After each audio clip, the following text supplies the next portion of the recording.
जितना नजदीक है लक्ष्य उतना जल्दी कोशिश पाने की करो, नहीं तो लक्ष्य क्या होता है दूर की तरफ देखा जाता है। उसी तरह लाइफ में स्पर्धा परीक्षेमध्ये तुम्हाला जर यश निर्माण करायचं असेल तर शॉर्टकटच्या व्हिडिओला उत्तर आले पाहिजे। त्या पद्धतीने एक नंबरचं गणित काय दिलेलं आहे 169 अधिक 2 गुणाकार 13 गुणाकार 12 अधिक 144 छेदासाठी 25 या गणिताचं उत्तर तुम्हाला गुणाकार न करता सोडायचं आहे। तर याच्यामध्ये काय केलं a अधिक b कंसच्या वर्गाचा विस्तार आहे, तर याचा विस्तार काय a वर्ग प्लस 2ab प्लस b वर्ग।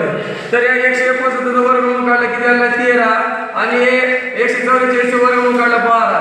या दोन अंकाची बेरीज केली किती आला 25। वर्ग असल्यामुळे 25 गुणाकार 25 छेदस्थानी अंक किती दिला आहे 25 समान पद कटून गेलेला आहे। तर या गणिताचं उत्तर किती आलेलं आहे 25 आलेलं आहे। त्याच पद्धतीने तुम्हाला 2 नंबरचं गणित आहे 625 अधिक 2 गुणाकार 25 गुणाकार 13 प्लस 225 छेदस्थानी 40 या गणिताचं उत्तर तुम्हाला 1 सेकंदामध्ये सांगायचं आहे।